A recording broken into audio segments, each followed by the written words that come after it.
ایک دفعہ میں آپ کو دلچسپ واقعہ سناؤں. ایک کے پی کے سے بڑے عالم آئے,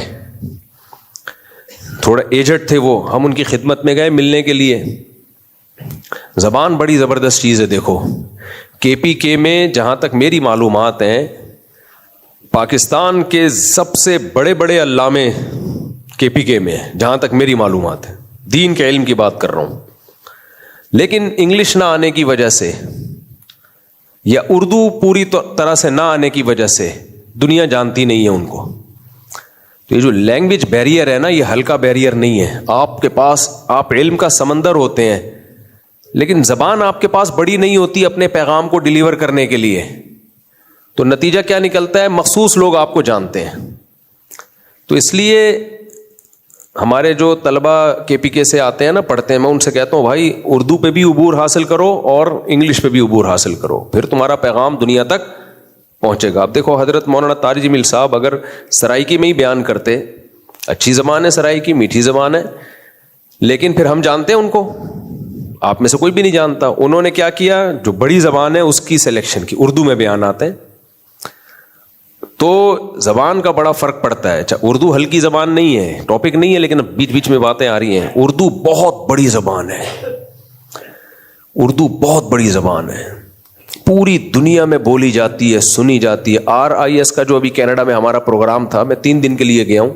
لوگ کہہ رہے کینیڈا ہاتھ لگانے کے لیے گئے تھے کیا, کیونکہ میں یہاں گھوم رہا تھا. لوگوں نے کہا آپ کہاں ہیں, میں نے کہا کینیڈا جا رہا ہوں. 4 دن بعد واپس گھوم رہا تھا, بالکل ایسے جیسے شام کو میں گھوم رہا تھا, اگلے دن میری شادی ہو چکی تھی, میں گھوم رہا تھا. لوگوں نے کہا آپ کہاں گئے تھے, میں نے کہا پنڈی گیا تھا.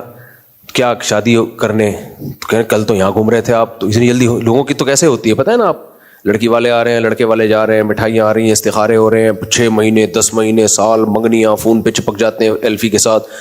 اس کے بعد جا کے 50% تو منگنیاں ٹوٹ جاتی ہیں. پھر جا کے ہماری ایسے ہوئی کہ ہم نے پروگرام بنایا, گئے لے کے آ گئے. اچھا خیر, تو ایسے ہی ہمارے سفر بھی ہو جاتے ہیں بعض دفعہ. تو RIS کا جو پروگرام ہوتا ہے, یہ کینیڈا میں بہت بڑا پروگرام ہوتا ہے. اس میں اردو انگلش میں بیانات ہوتے ہیں اور اردو میں صرف میرا بیان ہوا تھا. تیسری زبان نہیں ہے وہاں. وجہ اس کی یہ ہے کہ جتنا بڑا مجمع اردو انگلش بولنے والوں کا ہے, اس میں لبنان کے لوگ بھی ہیں اور موروکو وغیرہ کے اور مختلف ملکوں کے, اتنا ہی بڑا مجمع اردو اسپیکنگ کا بھی ہے. تو آپ اندازہ لگا لو, گوروں کا ملک ہے, لیکن کراؤڈ اکٹھا کرنے کے لیے آپ کے پاس 2 ہی زبانیں ہیں, یا تو انگلش یا اردو. اور پوری دنیا میں ایسے ہے, صرف یہاں نہیں ہے.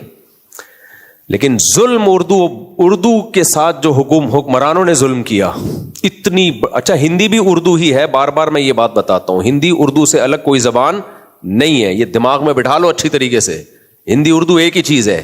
اس کا رسم الخط چینج کرنے سے نقصان یہ ہوا کہ اردو میں کچھ فارسی الفاظ اور عربی, اور ان کی زبان میں جو ان کی جو کون سی مشہور زبان ہے سنسکرت, وہ الفاظ اس میں زیادہ آ گئے ہیں.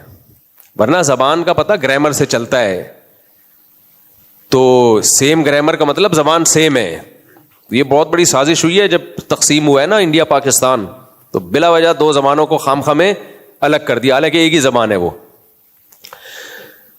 تو کیا بات کر رہا تھا میں, دیکھو یہ دماغ.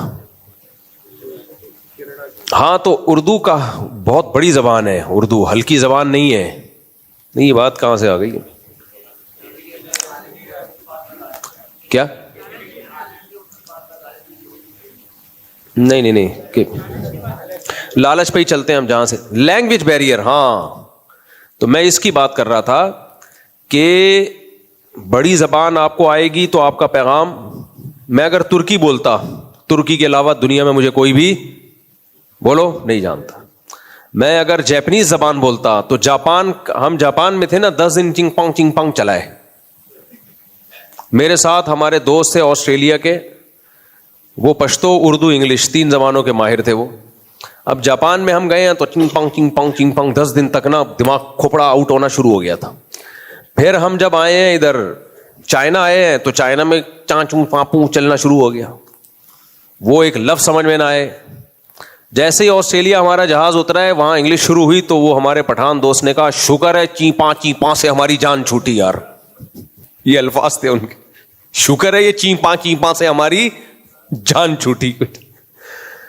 ایئرپورٹ سے باہر نکلتے ہی وہ زبانیں ختم ہو جاتی ہیں. جرمن زبان دیکھ لو, فرینچ پھر بھی پھیلی ہوئی ہے, تو چھوٹی چھوٹی زبانیں ہیں. جرمن پھر بھی تھوڑی بڑی ہے, لیکن ہے تو ایک باؤنڈری ہے نا اس کی, اس سے آگے نہیں ہے. عربی, انگلش, اردو, یہ 3 زبانیں بھائی پوری دنیا میں سمجھی جا رہی ہیں, پوری دنیا میں سمجھی جا رہی. اسپینش ہے ساؤتھ امریکہ میں, بس ہے بہت بڑی زبان, بہت لوگ بولتے ہیں, لیکن بھائی ایک یہاں ہے, باؤنڈری ہے, اس سے باہر نہیں سمجھے گا کوئی. اب ہم دنیا میں جس ملک میں جا رہے ہیں بھائی, یہ انڈیا, یہ پاکستان, یہ اردو بول رہا ہے, اردو سمجھ رہا ہے. کون سے کنٹری نہیں ہے جہاں سمجھی نہیں جا رہی. اس کا مطلب ظلم کس نے کیا ہے زبان کے ساتھ؟ ہم لوگوں نے کیا ہے. اتنی بڑی زبان اگر غیر مسلموں کو ملتی, ان قوموں کو ملتی, یہ تو پاگل ہو. اور پھر کتنی خوبصورت زبان ہے, کتنی شائستہ زبان ہے. یہ ادب آپ کو انگلش میں نہیں ملے گا, جو شاعری اردو میں ہے, جو ادب ہے اردو میں. ادب سمجھتے ہیں, ادب سے وہ تمیز والا ادب مراد نہیں, جو اردو ادب ہے وہ مراد ہے. ایک تو ادب وہ ہوتا ہے آداب, یہ الگ چیز ہے. آپ کوئی شعر تو ذرا انگلش میں پڑھو, اور انگلش میں آپ نے سنے مشاعرے ہوتے ہیں بہت تھوڑے. اردو کا تو مشاعروں کا ایک پورا سیٹ اپ ہے. خیر, تو ہماری زبانوں میں, صرف اردو میں نہیں, جو ہماری لوکل زبانیں, پشتو, سرائکی, پنجابی, ان میں بھی ادب دوسری زبانوں کی نسبت زیادہ ہے. لیکن ایسا ظلم کیا نا اردو کا ساتھ, بڑا ہی غرق کر دیا بالکل ہی. خیر جی, ہم بات کر رہے تھے